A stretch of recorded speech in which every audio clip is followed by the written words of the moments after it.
BJP ने अपने लोकसभा चुनाव की तैयारियां शुरू कर दी हैं। आज पूरे प्रदेश के सभी 90 विधानसभा हलकों में चुनावी कार्यालय खोल दिए गए हैं। हमारे साथ कल्याण लोकसभा के संयोजक हैं हरविंदर कल्याण, उनसे जान लेते हैं किस तरह की तैयारी है। पार्टी कार्यालय तो खोल दिए गए हैं, कैंडिडेट्स कब तक आएंगे? देखिए, भारतीय जनता पार्टी की जो संगठनात्मक गतिविधियां हैं वो निरंतर चलती रहती हैं और 30 जनवरी को सभी 10 लोकसभाओं के चुनावी कार्यालय खोले गए थे। उसी प्रकार से आज सभी 90 विधानसभाओं के चुनावी कार्यालयों का भी आज उद्घाटन किया गया है, जिसमें वर्चुअली माननीय मुख्यमंत्री मनोहर लाल जी और हमारे माननीय प्रदेश अध्यक्ष नायब सैनी जी वो जुड़े थे। और मैं समझता हूं कि क्योंकि लोकसभा चुनाव का बिगुल जो है वो बज चुका है और सभी कार्यकर्ता जो है वो चुनाव के लिए तैयार है और चुनावी जितनी भी गतिविधियां होती हैं उसके लिए चाहे संचालन समिति है या अन्य जितने विषय होते हैं उसमें सभी कार्यकर्ता जिनको जो भी जिम्मेवारी मिलती है उस जिम्मेवारी को निभाने का काम करते हैं। तो विधायक जी, दफ्तर तो खोल दिए गए हैं चुनावी कार्यालय, इनमें कैंडिडेट्स जो हैं कब तक आएंगे? सभी की निगाहें यही, सब यही पूछना चाहते हैं कि चुनावी कार्यालय खोल देंगे, प्रत्याशियों की सूची कहाँ है? देखिए, भारतीय जनता पार्टी एक विचार से बंधा हुआ संगठन है और भारतीय जनता पार्टी का कैंडिडेट फिक्स रहता है, वो है कमल का फूल। घोषणा मात्र अभी होनी बाकी है। हर कार्यकर्ता कमल के फूल के लिए काम करता है और जितना भी हमारी संगठनात्मक गतिविधियां हैं वो भी लगातार 5 वर्ष तक चलती रहती हैं।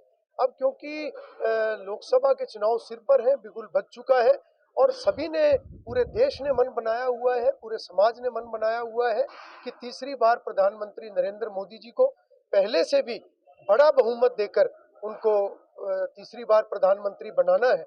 और ये नारा फिर एक बार मोदी सरकार, उसी के ऊपर हर कार्यकर्ता भी आज जनसंपर्क में लगा हुआ है और निश्चित रूप से इस चुनाव के अंदर उसी प्रकार से 10 की 10 सीट हरियाणा की जो है वो नरेंद्र मोदी जी की झोली में जाएंगी। चुनावी तैयारियों को लेकर बड़ा कार्यक्रम करनाल में होने जा रहा है, इसकी क्या कुछ रूपरेखा रहेगी?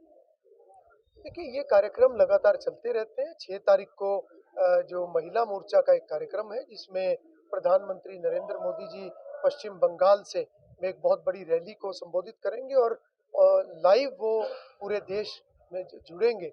और उसी दिन करनाल की जो नई अनाज मंडी है वहाँ पर एक बड़ा कार्यक्रम होगा जहाँ पर मुख्यमंत्री जी स्वयं उसके अंदर उपस्थित रहेंगे और प्रधानमंत्री जी लाइव उस दिन उस कार्यक्रम में जुड़ेंगे। जिस तरह से अभी एमएसपी का मुद्दा चल रहा है, किसान आंदोलन का मुद्दा चल रहा है, इसका कितना प्रभाव देखते हैं चुनावों पर रहेगा?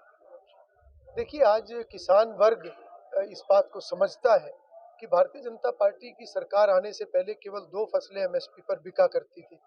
जब से भारतीय जनता पार्टी की सरकार बनी है, मुख्यमंत्री मनोहर लाल जी के नेतृत्व में आज हरियाणा प्रदेश में 14 फसलें एमएसपी पर बिक रही है और उसके साथ-साथ जो एमएसपी के दाम है, उसमें भी 1.5 से 2% की जो बढ़ोतरी हुई है।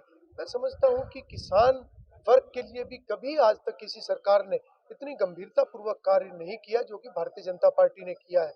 इसके अलावा अगर हम बात करें कितने नए शुगर मिलों का निर्माण, हमारा खुद करनाल का जो शुगर मिल था वो 20 साल से कंडम था और पूरी यमुना बेल्ट उससे परेशान, सभी किसान परेशान थे। इस प्रकार से जितने भी किसानों के हित में फैसले लिए गए हैं, चाहे उसमें फसल बीमा योजना की बात है, चाहे उसमें किसान सम्मान निधि सीधी खातों में जाने की बात है, चाहे उसमें भावांतर भरपाई योजना की बात है और चाहे उसमें मेरी फसल मेरा ब्यौरा, उस तरीके से एक मजबूत प्लेटफॉर्म, डिजिटल प्लेटफॉर्म जो किसान वर्ग के लिए दिया है, जिससे कि एक अच्छी व्यवस्था किसानों के लिए वो बनी है। आज सीधा खाते के अंदर जो फसल का पैसा है वो खाते के अंदर जाता है। ऐसी व्यवस्था की कभी किसी ने कल्पना नहीं की थी जो कि आज प्रधानमंत्री नरेंद्र मोदी जी क्या के क्या जो नेतृत्व में है। किसानों के मुद्दे हैं वो असरदार नहीं रहेंगे? क्या जिस तरह से पंजाब की सीमाएं बंद पड़ी हैं, उनका कोई प्रभाव नहीं होगा? देखिए, समय-समय पर जो भी बात आती है उस विषय पर सरकार काम करती है और वर्तमान में भी भारतीय जनता पार्टी की सरकार लगातार किसानों के हक में फैसले लेती जा रही है और आने वाले समय में भी निश्चित रूप से हर वर्ग के लिए, चाहे वो युवा वर्ग है, किसान वर्ग है, मजदूर वर्ग है, गरीब आदमी है, महिलाएं हैं, सभी के लिए सरकार जिस तरीके से काम कर रही है, किसान वर्ग जो है वो हमारा सबसे महत्वपूर्ण एक ऐसा वर्ग है जो, क्योंकि हमारा कृषि आधारित हमारा देश है और भारतीय जनता पार्टी खासतौर पर मुख्य प्रधानमंत्री नरेंद्र मोदी जी के नेतृत्व में जितना कार्य किसान वर्ग के लिए पिछले 10 वर्षों में हुआ है, मैं समझता हूँ कि कभी भी इतना कार्य नहीं हुआ, क्योंकि हरियाणा में इतना असर नहीं देखने को मिलेगा। देखिए इस तरह से कुरुक्षेत्र की घोषणा हो चुकी है, आम आदमी पार्टी का कांग्रेस का समझौता हुआ है, इससे बीजेपी की राह कितनी मुश्किल हुई है?